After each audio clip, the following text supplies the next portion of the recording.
empecemos. El día de hoy vamos a ver programación en CUDA, pero vamos a verla en Python, ¿ok? Y extra a eso quiero enseñarles cómo leer un archivo de Google Sheets, ¿sí? Cómo importar la data a Colab. Esas dos cosas vamos a trabajar hoy. Em, entonces, pues como les había comentado para su proyecto, yo veo que está más fácil que utilicemos Python, ¿ok? Y también les comenté que trabajar programación heterogénea en Python viene teniendo el mismo pipeline.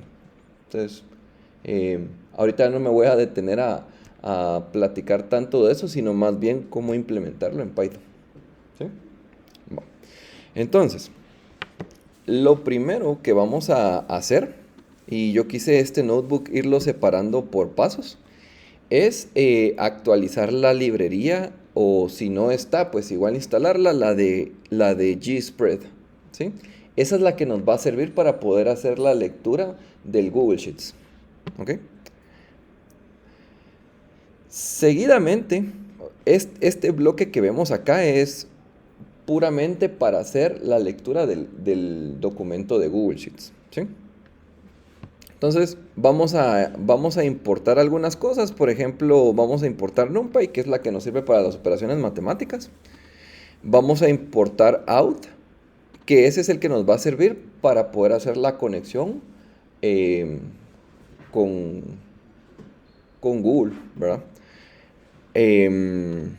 Entonces, pues ya tenemos ese. Luego importamos la librería para poder utilizar nuestro lector del Google Sheets. Y bueno, luego hacemos esta otra importación que ya es como para poder trabajar con los credenciales de nuestra cuenta de Google y poder acceder directamente al documento. Ya vamos a ver ahí que pide permisos para poder acceder al documento. El entorno de ejecución sigue siendo el GPT, el G4.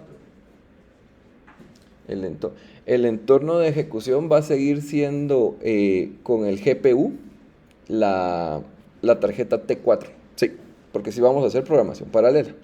Ujú. Ahorita vamos cuando ya lo corramos, vamos a ver ese paso. Va. Entonces, eh, luego de que hicimos esas importaciones, vamos a escribir gspread.authorize y vamos a meter nuestro objeto creds que creamos aquí arriba, ¿sí? Eso es justamente lo que va a hacer que podamos entrar a, a Google Sheets. Nos va a pedir con qué usuario queremos entrar y como ya estamos logueados, pasemos directo, ¿sí? Entonces, son dos cosas, ¿verdad? El objeto que es la Google Sheets y la autorización. Bueno. Luego de eso, a ese objeto le vamos a meter la Google Sheets que vamos a trabajar. Entonces, si se dan cuenta acá, adentro del paréntesis tenemos en comentario un ID. Pero este ID ya lo hemos utilizado, es el Sheet ID. Entonces, yo tengo acá esta hoja, este Google Sheets. Y acá en la parte de arriba, si se recuerdan, el Sheet ID va después del D diagonal, todo lo que está ahí hasta antes de la siguiente diagonal. ¿Ok? Entonces, eso es para el documento que yo quiera enlazar, ¿va? Entonces, ustedes van a tener su propio documento y le van a sacar el Sheet ID. Y lo van a poner acá. ¿Ok? Luego de que ya lo abrieron, lo que hay que hacer es referencia a la tab de ese documento de Google Sheets. ¿Ok? Entonces, acá en la parte de abajo, hago wb.worksheet y entre paréntesis comento el nombre de la tab que voy a utilizar. El nombre de mi tab es test. Y si vemos aquí en la parte de abajo, también tengo test. ¿Ok? La tab es la página. Sí, la página de Google Sheets. Entonces, abajo en la izquierda, ahí dice test. Entonces, si se dan cuenta, nos fuimos en orden. Acceso a Google, crear objeto Google Sheets, decir cuál va a ser el Google Sheet que vamos a leer y decir cuál es la tab que vamos a leer de ese Google Sheet. ¿Sí? Va. Seguidamente, hacemos la lectura y la almacenamos. Normalmente lo que hacemos es guardar en un array. ¿Ok? Entonces, si se dan cuenta acá, gracias a la librería de NumPy, hacemos np.array y seguidamente hacemos del worksheet.callValues. Ese .callValues es deme los valores de la columna y luego ponemos en paréntesis el número de la columna, que en este caso es la segunda columna, porque yo quiero leer la columna B. ¿Ok? Entonces, coloco el 2. ¿Y si se quieren leer dos? Abajo haces otro de esos para la siguiente columna que querés leer. Ajá. Entonces, me gusta que te hayas adelantado. Si tenemos un documento como el del laboratorio pasado, ya no hay que, o sea, no tenemos que partirlo, sino podemos leer todas las columnas que necesitemos. Así sí. Y las vamos almacenando en los arrays que queramos. Las arregladas. Va. Entonces, si se dan cuenta, todo eso lo estoy guardando en array 2. ¿Sí?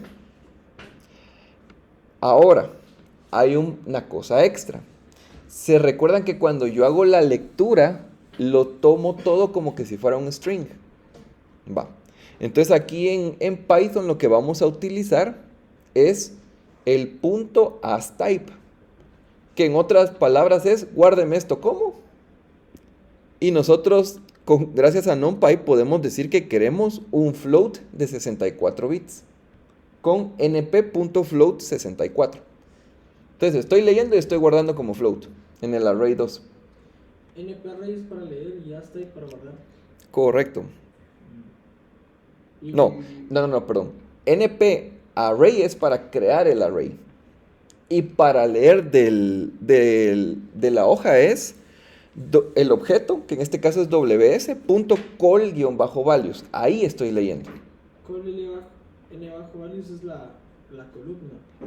Ahí estoy diciendo quiero leer una columna. Y estamos diciendo que es la columna 2. 1, 2. Correcto. Ahí sí estamos leyendo. Y queremos guardar como float. ¿Sí? ¿Será que puedo ver otras hojas? Pero entonces ahí no se usa así como 0, 1, 2. Aquí no. Aquí empezamos de la 1 y después la 2. Ajá. Son de esas pocas cosas en la vida de la computación que no empiezan en ceros. Sí. Ajá. Y si ponemos, por ejemplo, 1,2, nos lo va a meter así tuk tuk en el array, ¿o no funciona? Honestamente no he probado. O sea, no he probado si... Yo sí creería que sería otra función. Esta es específicamente para leer columnas. No he probado meterle de celdas específicas. Ujú. Ok. Va. Entonces luego solo por verificación se imprime el array, ¿verdad? Va. Entonces esta parte era súper importante, ¿verdad? Mucha porque ¿cómo vamos a hacer programación paralela si no tenemos data, ¿va? Para procesar? Entonces, para contarles, este documento, este Google Sheets tiene 1000 datos. ¿Ok? Va. Entonces, ahora ya vamos a pasar a la parte de la paralelización. ¿Sí? En la parte de la paralelización es en la que yo voy a utilizar CUDA. Entonces, vino esta gente de Python y dijo, bueno, hagamos nuestra librería para poder correr también CUDA, ¿va? Entonces, ahí apareció Numba, ¿sí? Y Numba tiene su librería de CUDA. Entonces, por eso hacemos from Numba import CUDA. Va. Bueno, esto lo volví a importar, no importa. Ahora, para hacer un kernel, se recuerdan que, o sea, yo tengo la creación de kernel, asignación de datos de host a device, ejecución de kernel y después de datos de device a host, ¿verdad? Va, entonces ahorita estamos en la creación del kernel. Esto que miran acá es el kernel, ¿sí? Numba utiliza, bueno, hay dos formas de crear un kernel. Yo quise traerles esta porque es la que se asemeja más a la que vimos a C++. Entonces viene Numba y dice, bueno, utilicemos decorations, utilicemos esta de @cuda.hit, ¿sí? Entonces, esta cuda.hit lo que hace es decir, mira, la función que viene ahorita, hay que traducirla a algo que el GPU entienda. Eso es prácticamente lo que hace ese decoration, ¿sí? Entonces, en otras palabras, es un entry point. Para que la información pueda ser procesada por el GPU. ¿Ok? Va. Entonces, ya que pusimos ese, ya nos pasamos a escribir el kernel, que si se dan cuenta se escribe como una función. ¿Ok? Entonces hacemos def, el nombre del kernel, los argumentos, y aquí adentro ponemos lo que queremos trabajar. ¿Ok? Vale la pena siempre en el kernel ponerle la identificación. ¿Sí? ¿Por qué? Recuerden que el kernel es como un molde de trabajo que un hilo va a seguir. Entonces, cada hilo puede utilizar su identificación para realizar tareas. Por ejemplo, para este kernel, digamos que yo tengo 100 hilos. Gracias a esta línea que es cuda.grid, y en paréntesis 1 porque es el único grid que tenemos y hacemos referencia a él. Gracias a esa función nosotros podemos saber cuál de los IDs son, bueno, es el que el hilo está teniendo en ese momento. ¿Ok? Entonces así ya puedo saber si estoy del 0 al 99 en cuál de los hilos estoy. Y adentro, bueno, seguidamente ya solo hago mi operación, ¿verdad? Que se recuerdan que esta condición solo era para estar seguros que no voy a hacer más operaciones de la cantidad de hilos que tengo, ¿verdad? Va. Y en este caso la operación que vamos a paralelizar es guardar en un array la multiplicación de A por la posición de un array más la posición de otro array. ¿Ok? Aquí en la parte de abajo tengo otro kernel, que al final es el que utilizo para correr el ejemplo. Misma idea. Tengo un entry point, perdón. ¿Sí? Que dice, esto es lo que va a traducirse para que CUDA bueno, que CUDA tiene que traducir para que lo use el GPU. ¿Sí? Yo tengo una duda, por ejemplo, en lo de, bueno, aquí vas a trabajar con los datos que están en el chip, pero son datos que ya están estáticos, pero así como en el proyecto, jala información en tiempo real, entonces... Ok, me gustaría que la craneen más, pero ya que lo preguntaste, te voy a decir qué haría yo. Yo lo que haría sería una evaluación cada cierto tiempo de cuántos datos hay. Entonces, por decirte algo, yo daría unos 15 minutos, 10 minutos y ¿Qué manda? Y que jale los datos que están en ese... Correcto. Daría unos 10 minutos y diría, bueno, voy a ir a evaluar si tengo aunque sea 50 datos. Si los tengo, los proceso. Y Importante, muevo el puntero para que la siguiente lectura sea desde el dato 51. ¿Cómo movemos el puntero de esos? Es que esa es la parte que quiero que investiguen. Yo les estoy mostrando la intro, les estoy dando el empujón y lo que quiero es que ustedes vean cómo ir moviendo el puntero en la columna. Me da el empujón, pero me cago. Va. Sigamos pues. Entonces, aquí tengo el kernel que vamos a utilizar, que es el CTOK, ¿sí? Entonces, este recibe 3 argumentos, que es A, R y el array. Ahorita vamos a ver para qué es cada uno de los argumentos. Escribo mi línea para saber en qué ID estoy. Eso es clave para poder asignar un dato a cada hilo del GPU que se creó. Otra vez, verifico que la cantidad de datos no exceda...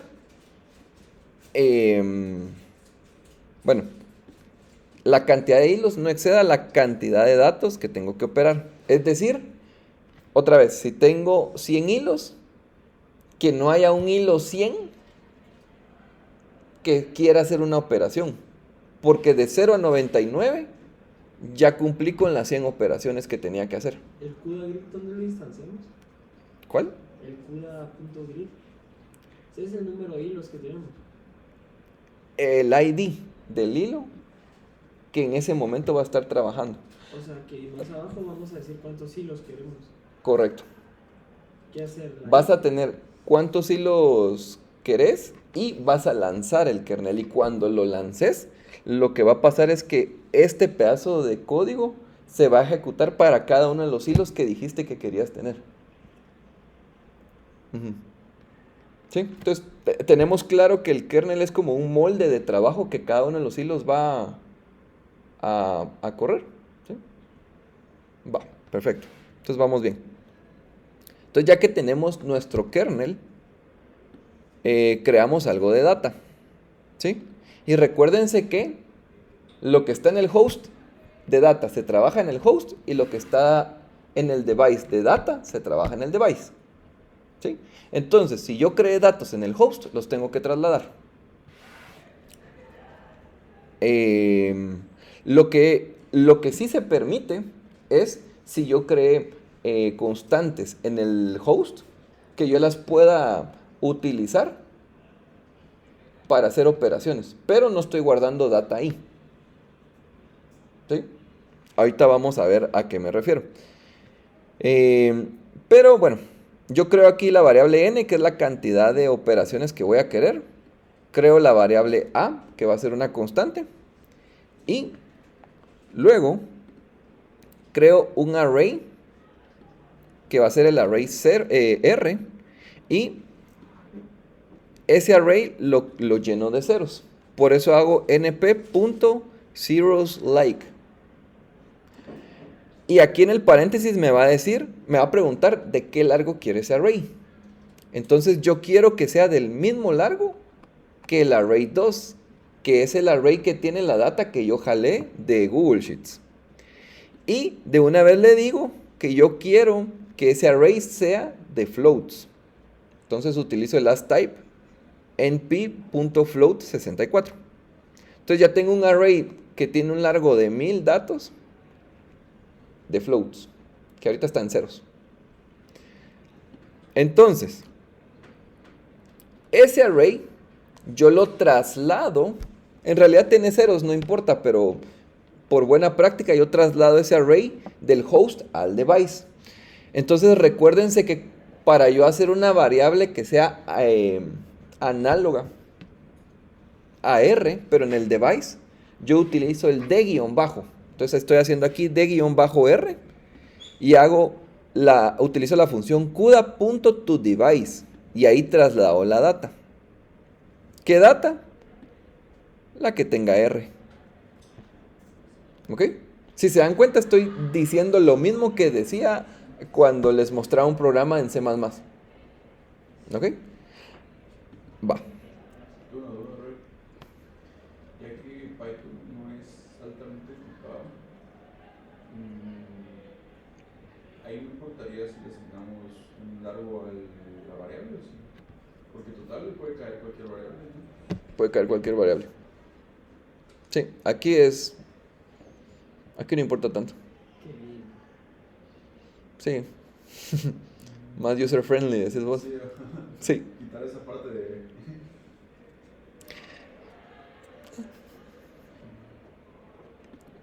Va. Y me hizo falta explicarles que es dónde voy a poner yo en el device el array que jalé de Google Sheets. Entonces hago de guión bajo la variable, ¿verdad? Que en este caso es array2. Otra vez utilizo el CUDA.toDevice. ¿Y qué voy a mandar? Array2. Entonces array2 se copia en el device en la variable de guión bajo array2. ¿Sí? Va. Las variables normales son las normales y las de device son de guión bajo. Mira, en realidad hubiera sido mejor que yo colocara, pues por convención, H-R para decir estoy en el host. Pero ahorita como igual va, o sea, la otra opción es que sean de device. Yo ya solo le quise poner al device el de guión bajo. Pero si lo querés dejar así nítido, haces el H guión bajo. Ya te queda Va. para ti. Entonces, veamos ya la última parte de la programación paralela. ¿Sí? Entonces, en esta parte, yo voy a decir que quiero 256, que es un número convencional, de hilos por bloques. ¿Sí? Entonces, si yo tengo que hacer 1000 operaciones, es decir, tengo que utilizar 1000 hilos, pero yo voy a utilizar 256 hilos por bloque, la pregunta es entonces cuántos bloques necesito definir. ¿Sí? Entonces hago n, que es donde guardé la cantidad de operaciones que tengo que hacer, dividido la cantidad de threads que yo quiero por bloque. Ahora, eso me va a dar un decimal. Yo tengo que decir números enteros. ¿Ok? Entonces, por eso es que está diagonal. Eso lo que indica es que voy a hacer una división y que quiero un número entero. ¿Sí? Pero por si las moscas, ¿verdad? Que quedó ese decimal y que no vaya a ser que me haga falta espacio para poner hilos, siempre agrego +1. ¿Sí? Entonces, por ejemplo, si me va quedando, qué sé yo, 3.5, pero la división, o sea, yo la forcé a que sea 3, ese .5 lo pongo en el bloque extra, ¿verdad? O sea, sería 3 más 1, 4. ¿Me va a sobrar medio bloque? No pasa nada. Va. Y de último, 2 pasos. Uno es correr el kernel, que se corre haciendo el nombre de la función, poniendo entre brackets la cantidad de blocks que voy a utilizar y la cantidad de threads que voy a obtener por block, y luego los argumentos que le voy a mandar, que en este caso es A, una constante, D-R, que es el array donde se va a guardar el resultado, y el D-array2, que es donde viene la data de Google Sheets.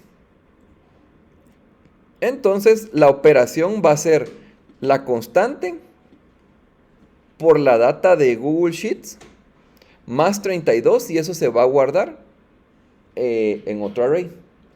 ¿Ok? Entonces la constante va a ir a cada una de las posiciones del array del Google Sheets, a multiplicarla y sumarle 32. Y eso se va a guardar en el array resultante. Cuando ya se terminó esa operación, recuerden que mi último paso, y aquí les estoy haciendo un favor, recuerden que el último paso, en un par de minutos me lo van a agradecer, Para pasarlo al host. es pasarlo al host. Oh. Host. Se les queda, que ese es el último paso. Ah, bien, correcto. Entonces yo tengo mi D-R, que es mi array en device, y yo hago la función .copy to host. ¿Sí? Porque ahí tenía todos los resultados que el kernel hizo y los mando de regreso al host. Yo siempre quiero en el host entregar mis datos porque digamos que es como mi main position. ¿Sí? Siempre es el host el que va a manejar, el que va a orquestar todo el trabajo de computación. ¿Sí? El device es una ayuda para procesos paralelos. ¿Ok? Aquí lo se abre corto. Ya se abrió, pero ahorita lo voy a correr.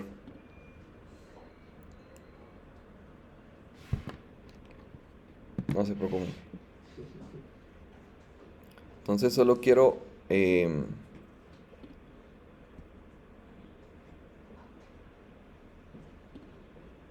solo quiero hacer correr esto. Puedo volver a la parte donde inicia el kernel. Donde inicia el kernel. Acá. Así se lanza. Y entre Solo así. blocks y threads. Correcto. Y los blocks los calculamos, los threads nosotros los decimos. Correcto. ¿Esa N de dónde es que salía? La N Sí. es el número de datos que tenías que operar.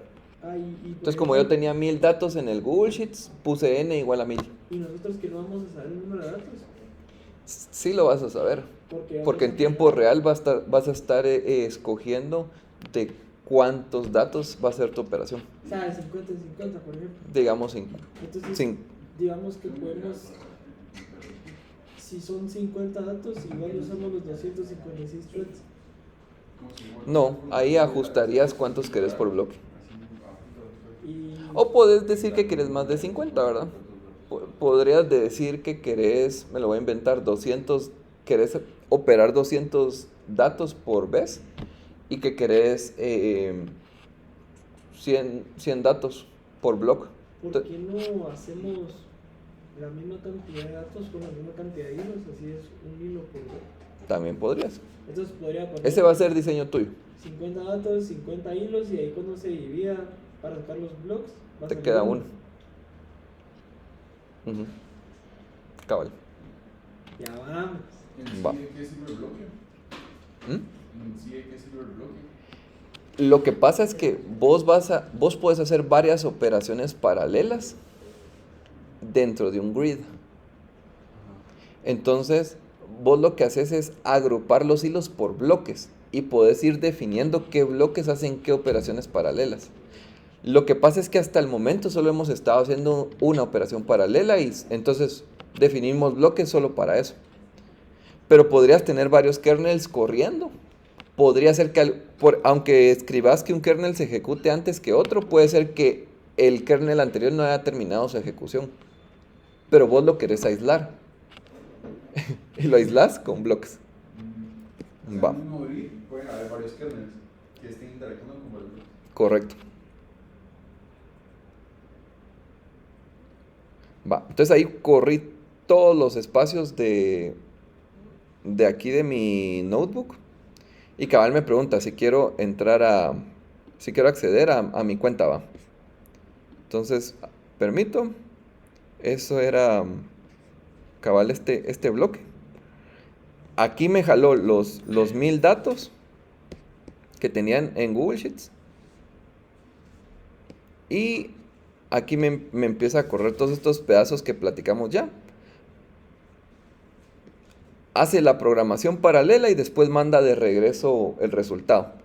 Pero yo aquí como por verificación utilizo esta función de assert y utilizo np.all, que lo que estoy diciendo es todos los datos del array R, compáramelos con haber hecho en host el A por array 2 más 32.